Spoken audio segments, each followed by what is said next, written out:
Allaha sonsuz şəkildə həmsənlər olsun. Allah subhanahu wa ta'ala bizim üçün elm öyrənməklə bağlı çoxlu yollar asanlaşdırıb, elhamdülillah.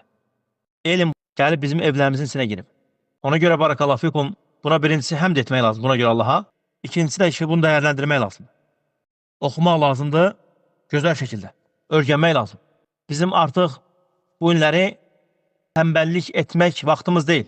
Yəni, adam ki bizim evimizin içinə gəlib giribsə elm, elhamdülillah, biz bunu öyrənmiriksə, bizdən naşükürlük kimi qabul olunlar, Allah qorusun. Biz istəyiriksə öyrənək, Allah bizim üçün artırsın, mütləq bunu həmd etmək lazım.